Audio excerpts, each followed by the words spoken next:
It's to be the brain behind the operation, kind of like the way that you kind of see it, like it's a organism, it's a ecosystem that's doing its thing, and you're just like kind of like putting the pieces together.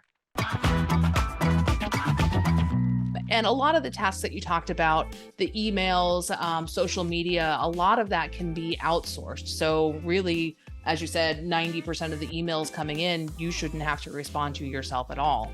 And you briefly mentioned having virtual assistants or employees. Where are you finding the people to take over these tasks?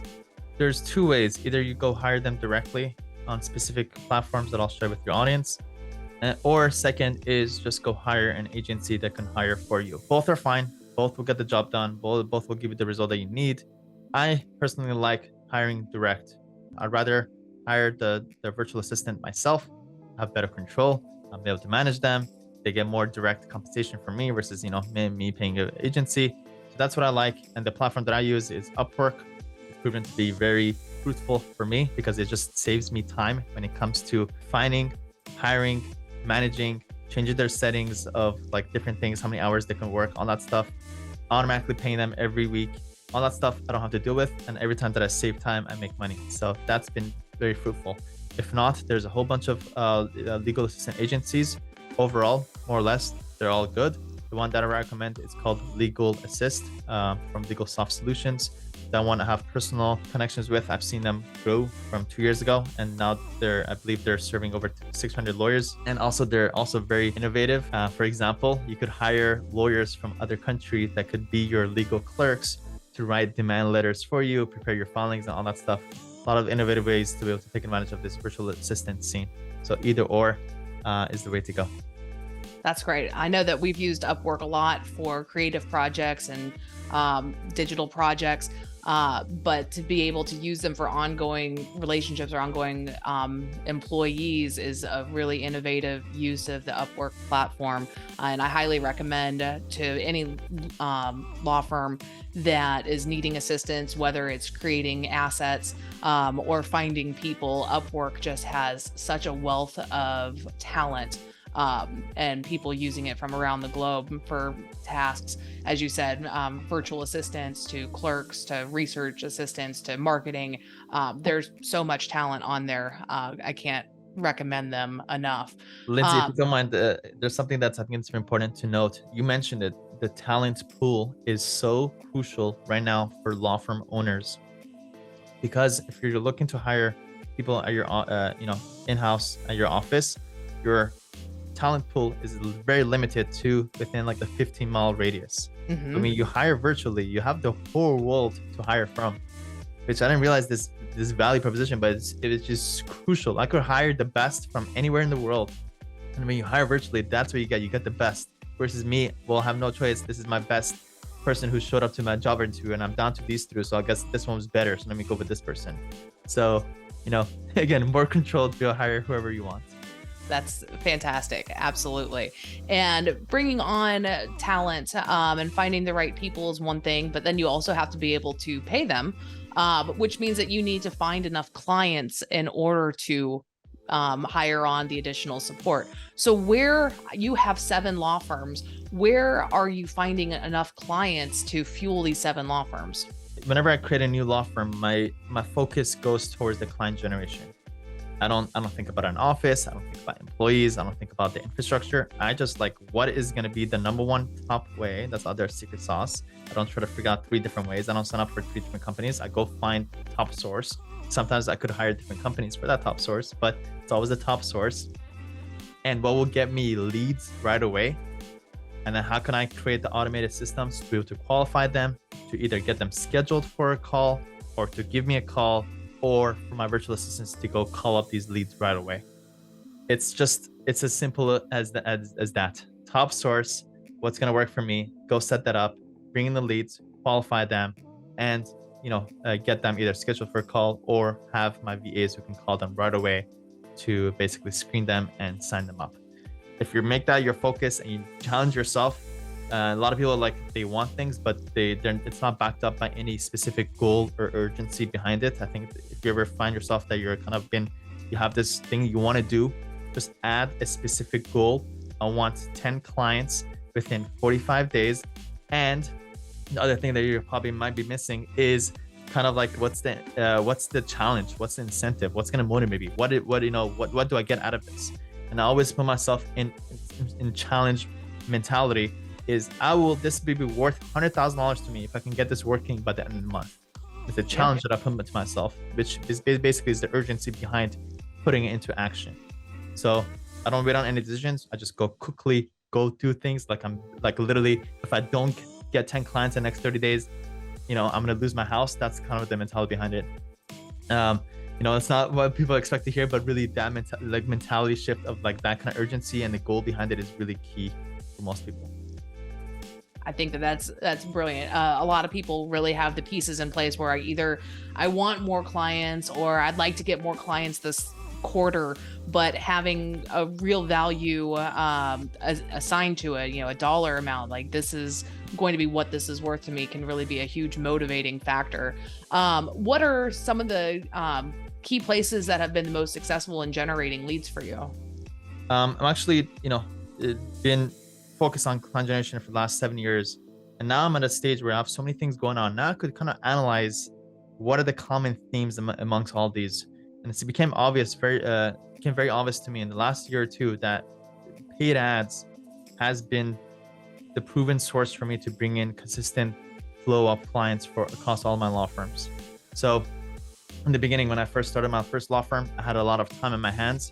And I didn't have as much money. So I would go do more organic stuff, content, create value, things like that. But once I had money, my entire focus is like, how can I use this money to go do paid ads to go get me leads? So it's all been paid ads. I'll just, recap the top ones. It's usually Facebook ads, Google ads, YouTube ads, TikTok ads, Quora ads, and a bunch of other ones. But those are essentially the top ones.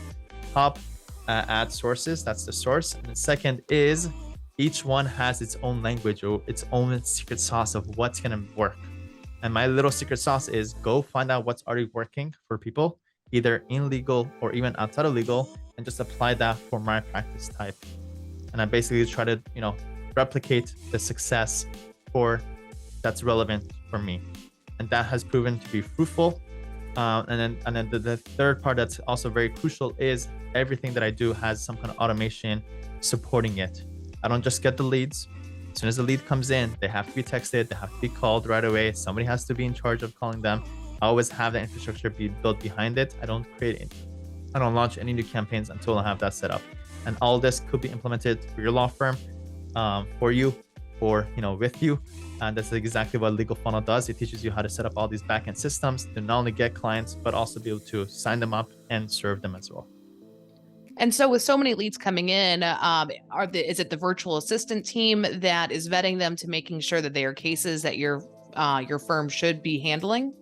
Yeah, the day-to-day of signing up, calling up and signing up the clients is usually, I would say 90% virtual assistants. They're trained with a standing operating procedure of exactly how to take on these calls, how to qualify them. They have access to our e-signature things, and they also have protocols for following up to be able to do that, along with a goal to be able to go get that done. And that's also being managed by usually an in-house person, somebody that we have direct control with, that we can see in person, again, work with them to create goals for everybody. And that person becomes the manager of this virtual operation. Great. And then who's handling the majority of the casework going forward from there? At that point, then we have our internal team, which again, depends on, it's like kind of like a hybrid model. You have some people that you need to be in person, in person, such as the lawyer, but the day-to-day stuff, like collecting the information, the documents, sometimes even studying the filings and drafting and things like that. A lot of that is all virtual staff that are only dedicated just to doing that one thing over and over and over. So I would say it's like an 20% kind of hybrid of 80% virtual, 20% in-house of the key staff. And so ultimately, does your role become as the lawyer? It's to be the brain behind the operation, kind of like the way that you kind of see it, like it's a organism, it's a ecosystem that's doing its thing, and you're just like kind of like putting the pieces together, like an orchestrator. So make sure the pieces are who's in charge of what department, and make sure that all the pieces connect. So it's kind of like being a puppet The puppet master. Yeah, puppet master, kind of overseeing the big thing. And the thing is, when your employees are part of it, they see, sometimes they could see the numbers. They see, oh wow, the law firm owner is doing well, but they don't realize how big this picture could be and how many people it takes and how much operation and automations are behind the scenes to making this done. So, just know, there's a lot that goes into it, but again, systematic and methodical way to be able to set these things up. And so, of course, that gives you more control over your time. It gives you control over how much free time that you have. And so what do you enjoy doing with your free time? I usually, after 5 p.m., I'm pretty much checked out. At that point, usually, ideally, is to check out and be able to spend time with my family, my baby and my wife, hang out. And we're always invited to different places. So usually most nights we're out.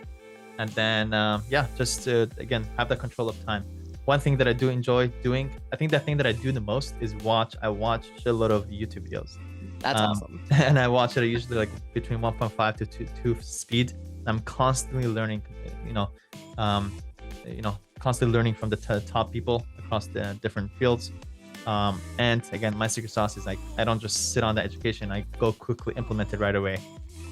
So yeah, that's been proven fruitful.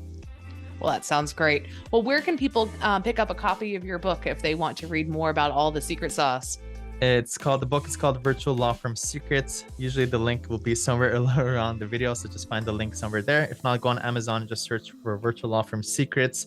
And actually, just recently, I got my hands on the hardcover version, and I didn't realize how much hardcover version is better than softcover version. I highly recommend this one. I don't make money from the book. Let me just be straight up with this. I don't make money from the book. If anything, I made the book as inexpensive as possible, but not too inexpensive that you don't take it seriously. But I make money from you reading the book, because once you read the book, then you'll see the light at the end of the tunnel to see what's possible for you. And there's a lot more that could be implemented for your law firm. And this is exactly what the book is, pretty much what we help lawyers implement with. And again, a lot of secret sauces. This is one of the things that it's like, it kind of gives you the huge advantage over your competitors, because law firm owners haven't caught on to these things. So go grab it, because there is a big urgency behind implementing these things. Absolutely. Well, I definitely enjoyed reading my copy of it.